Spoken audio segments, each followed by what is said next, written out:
La crueldad de los narcotraficantes ha sido desmedida y, desafortunadamente, en México esto se ha manifestado claramente en los últimos tiempos. Para ilustrar algunos eventos, recordemos el asesinato de El Siri, quien fue ejecutado de manera atroz frente a cámaras, un acto de terrorismo puro. Sin olvidar el fin de El Cholo, quien por una traición fue eliminado por su anterior aliado, El Mencho. Entre estas tragedias ineludibles, resalta el caso de Edgar Guzmán, apodado El Moreno, hijo de El Chapo Guzmán, quien fue emboscado y asesinado por un grupo armado. Quédate hasta el final ya que desvelaremos todo lo ocurrido con los responsables de la muerte del hijo de El Chapo. Comencemos.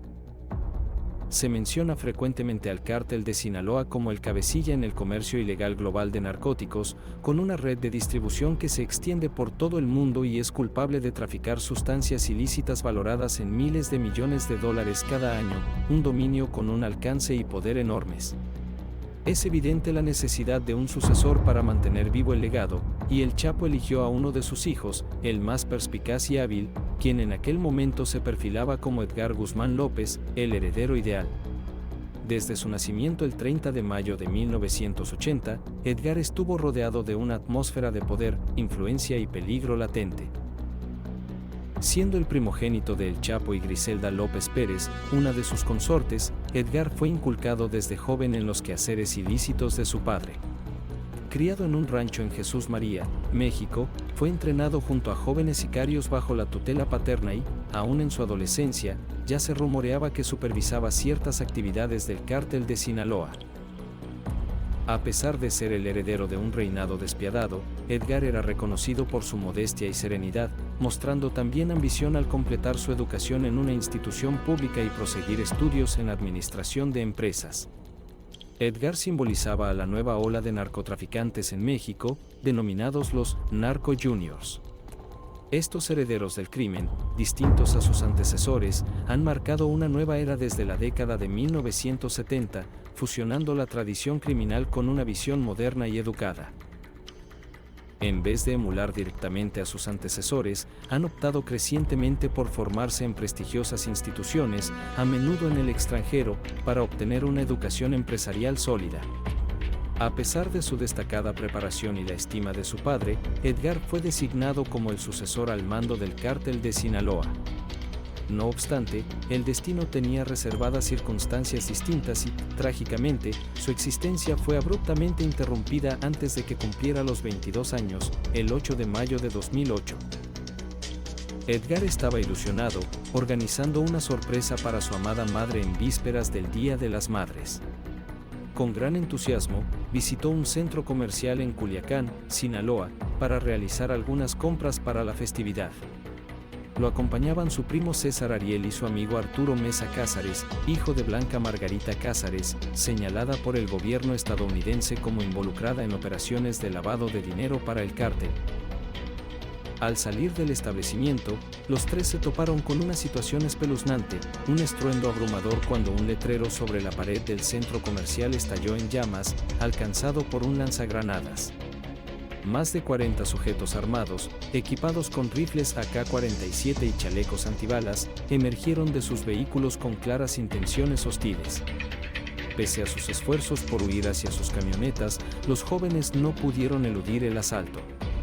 Sin aviso, los atacantes desataron una tormenta de disparos a corta distancia, liberando más de 500 balas contra ellos, arrebatándoles la vida sin posibilidad de defensa.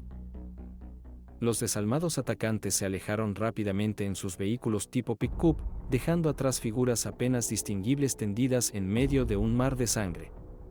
Sin embargo, el trágico fallecimiento de Edgar encierra más complejidades de las que inicialmente se podrían contemplar, tema que exploraremos más adelante. El anuncio de la muerte de Edgar sacudió al país entero, y el dolor que invadió a su padre, El Chapo, fue tan inmenso que mandó adquirir todas las rosas disponibles en Culiacán para el servicio funerario de su hijo, El Moreno. Esta demanda inesperada dejó a los floristas sin abasto para las celebraciones del Día de las Madres, evidenciando la indiferencia de El Chapo por las necesidades ajenas en su momento de duelo. En el funeral, un conocido artista mexicano interpretó un corrido titulado 50,000 rosas, que reflejaba el profundo dolor de El Chapo, Mis hijos son mi alegría y mi mayor tristeza, Edgar, te extraño, fuiste mi consejero y mi mano derecha. La madre de Edgar, por su parte, estaba consumida por la ira. En declaraciones a medios mexicanos, expresó su exasperación por la constante estigmatización de sus hijos como narcotraficantes, harta de la constante atención mediática y la negativa imagen asociada a su esposo, deseaba desligarse de esa vida y salvaguardar a su familia de las repercusiones dentro de la comunidad sinaloense. La comunidad también se vio afectada por el temor a represalias por parte de El Chapo tras el asesinato de su hijo, optando por un autoimpuesto toque de queda para evitar la escalada del conflicto entre el cártel de Juárez y el cártel de Sinaloa en Culiacán. Aunque no era una solución perfecta, la medida tenía su fundamento, considerando que la confrontación entre estos clanes del narcotráfico auguraba una venganza implacable. Por otro lado, Frida Muñoz Román, viuda de uno de los hijos de El Chapo, declaró públicamente que los supuestos responsables de la muerte de su esposo, dejando a su hija sin padre, eran sicarios asociados con los hermanos Beltrán Leiva. Es posible que te preguntes quiénes son los hermanos Beltrán Leiva y por qué desearían la muerte del hijo de El Chapo. Héctor, Alfredo y Arturo, conocidos como los hermanos Leiva, eran figuras notorias en el bajo mundo mexicano, cobrando relevancia a mediados de los 80. Aunque durante mucho tiempo fueron actores secundarios en el tráfico de drogas, hacia el año 2000, Arturo Beltrán Leiva asumió el liderazgo del grupo y sus hermanos actuaron como sicarios para El Chapo, antes de convertirse en sus socios comerciales durante su encarcelamiento.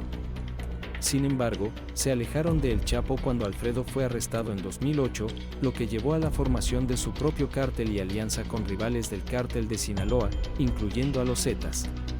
Esta decisión desató conflictos territoriales, venganzas y cimentó la notoria reputación de violencia de los hermanos. En particular, Arturo, apenas unos meses después del homicidio de Edgar, lo que muchos interpretaron como algo más que una coincidencia. Arturo Beltrán Leiva fue eliminado en un choque con las fuerzas de seguridad mexicanas en diciembre de 2009. No obstante, existe otra hipótesis que propone que los sicarios detrás del asesinato de Edgar actuaron bajo las órdenes de uno de los allegados a su padre, un gatillero sin nombre. Un medio mexicano señaló que el cártel de Sinaloa consideraba la muerte de Edgar un error y que se asumirían las consecuencias, aunque a veces los fallos no son atribuibles a una sola persona y se resuelven con la muerte. Se rumorea que El Chapo ordenó la eliminación de este pistolero, conocido como El Macho Prieto, quien trabajaba para Mayo Zambada, aliado de El Chapo y cofundador del cártel de Sinaloa. Se esperaba que Mayo ejecutara la sentencia. En medio de una guerra tan intensa que el resultado era incierto, El Macho Prieto, en el tumulto contra los Beltrán Leiva, transitaba por un camino peligroso en Culiacán. Curiosamente, El Chapo estaba al acecho de sus rivales, listo para atacar. Por desgracia, uno de los sicarios de El Macho Prieto, en el calor del conflicto, confundió a Edgar Guzmán con un miembro de los Beltrán Leiva. Rápidamente, descendieron armados de sus vehículos y abrieron fuego contra el hijo de El Chapo sin conocer su verdadera identidad. Al día siguiente, se toparon con la trágica y fatal equivocación, el individuo a quien habían atacado era Edgar Guzmán, el Moreno, el heredero predilecto y el hijo amado de El Chapo, el señor de Sinaloa.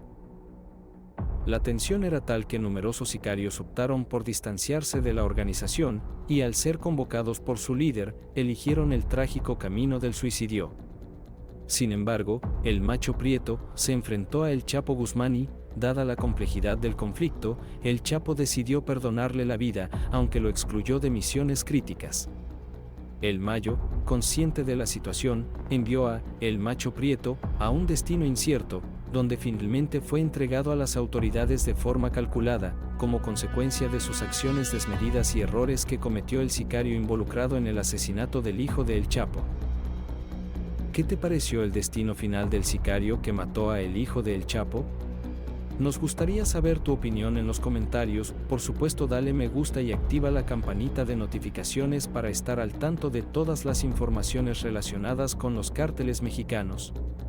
Suscríbete si quieres seguir enterándote de los detalles de este insólito mundo a través de nuestro contenido gratis.